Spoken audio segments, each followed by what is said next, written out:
안녕하세요, 지니입니다. 여러분 혹시 월급 받아서 적금만 차곡차곡 하다가 한 3년 전쯤부터 전 국민이 주식을 하니까 나도 한번 해봐야겠다.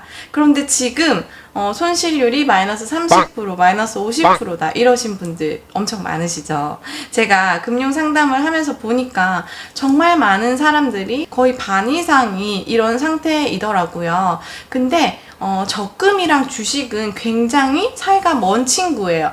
제가 그래프 하나 보여드릴게요. 우리가 금융 상품을 분류할 때 리스크에 따라서 그리고 수익에 따라서 이렇게 금융 상품을 분류를 하게끔 되어 있는데 적금은 맨 밑에 있고 주식은 맨 위에 있는 상품이에요. 엄청 그 사이에 다양한 금융 상품들이 많이 있어요. 그런데 우리가 이런 거 다 건너뛰고 그냥 주식으로 가죠. 그래, 뭐 중간에 건너뛰고 주식으로 갈 수도 있어요. 그래서 하이 리스크 하이 리턴 노리겠다라고 했는데 하이 리스크는 내가 감당을 하겠는데 왜 리턴은 항상 없고 손실이 있는 걸까요? 그래서 우리는 어떻게 투자를 해야지 하이 리스크 하이 리턴을 받을 수 있는지에 대해서 오늘 말씀을 드려보려고 합니다. 주식의 제일 큰 특징이 뭐죠? 변동성이에요. 변동성. 위로 갔다 아래로 갔다 위로 갔다 아래로 갔다 하잖아요. 근데 이 변동성을 낮추면요 수익률을 높일 수가 있습니다. 제가 직접 그렸는데요. 초기 자금 1,000만 원이고 투자를 더 이상 안 했을 경우에 A는 변동성이 높은 거예요. 플러스 40%, 마이너스 30%. 요런 걸 계속 반복을 하다 보면요. 우하향합니다. 내 자산이 계속 조금씩 줄어들어요. 근데 조금 덜 먹고 덜 손해보는 전략, 플러스 10%, 마이너스 4%, 요렇게 왔다 갔다 하면요. 1,000만 원에서 우상향을 하게 돼요. 이렇게 변동성을 낮추는 전략을 취하면요. 수익률을 얻을 수가 있어요. 그러면은 이 변동성을 낮추는 방법에는 어떤 게 있는지 3가지 알려드릴게요. 첫 번째는 우리가 제일 못하는 거, 장기 투자를 하는 거예요. 장기 투자. 우리가 생각하는 장기 투자는 이런 거예요. 그냥 쭉 오랫동안 가지고 있는 거. 근데 실제로 장기 투자를 하면 벌어지는 일은 진짜 이런 것 같아요. 갔다가 땅굴도 만나고 갔다가 구덩이도 만나고 갔다가 진짜 심해도 만났다가 근데 또 올라가 막. 그 장기 투자는 실제로 쉽지가 않습니다. 그래서 우리가 하기가 어렵죠. S&P 500으로 그래프를 그려본 건데요. 1929년부터 지금까지 S&P 500을 투자를 했다라고 했는데 그 중에 하루만 가지고 있었다면 손실볼 확률이 46%, 나머지 절반은 이익을 받겠죠. 그리고 내가 1년을 가지고 있었다, 이 기간 동안. 그러면은 손실볼 확률이 25%, 근데 10년을 가지고 있었다? 손실 확률이 6%, 20년 이상 가지고 있었다라고 하면은 손실 확률이 0%예요. 0%. 이 S&P 500이라는 지수만으로도 장기 투자를 했었다면은 손실률이 0%였다라는 거거든요. 워렌 버핏이 S&P 500 지수를 가지고 헤지펀드랑 수익률 승부를 벌였어요. 워렌 버핏은 S&P 500 지수가 10년 동안 헤지펀드 수익률보다 높을 것이다. 더 나은 성과를 올릴 것이다. 라고 얘기를 했어요. 그래서 2007년부터 2017년까지 수익률 대결을 했는데 어떻게 됐을까요? 보면은요, 인덱스 펀드 수익률이 125%고요. 나머지 헤지펀드 평균 수익률이 36%예요. 그러니까 10년 동안 125%니까 연수익률이 10%가 넘었다는 거죠. 이 S&P 500만 가지고 장기 투자를 했을 경우에 여기에 우리가 연금 자산이라든지 투자 자산을 적립식으로 투자를 했다면 내 연금 자산이 지금쯤 엄청나게 많이 불어나 있을 거예요. 그쵸?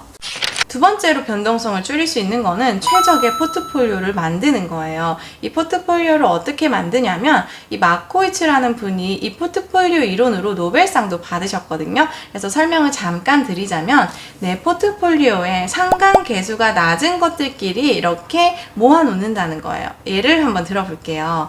어떤 나라에 물건을 팔러 가야 돼요. 근데 그 나라의 날씨가 어떤지 모르고 물건을 2개를 정해야 돼요. 물건의 예시는 에어컨, 선풍기, 핫팩, 난로 이렇게 4개가 있다고 해볼게요. 그러면 우리는 어떤 거 2개를 가져가면은 최적의 포트폴리오일까요? 정답은 이렇게 에어컨, 난로, 에어컨, 핫팩 이런 식으로 선풍기, 난로, 선풍기, 핫팩 이런 식으로 가져가면 좋겠죠. 근데 나는 야수의 심장이다.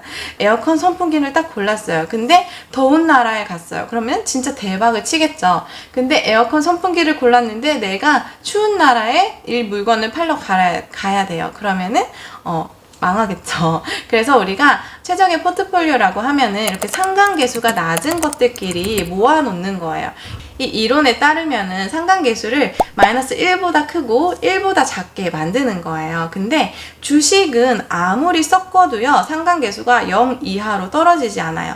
예를 들어서 삼성전자, 카카오 이런 식으로 상관이 없는 주식을 아무리 섞어도 상관계수는 0 이상이거든요. 근데 이거를 마이너스로 떨어뜨리려면 주식이라는 이런 자산군, 아니면 채권, 달러, 금 이런 식으로 자산군을 다르게 배분을 하면요, 이 자산마다 사이클이 또 다르죠. 주식이 떨어질 때 달러가 오르고 이렇게 상관계수가 낮은 것들끼리 포트폴리오를 구성을 하면은 이 포트폴리오의 변동성을 줄일 수가 있다는 거예요.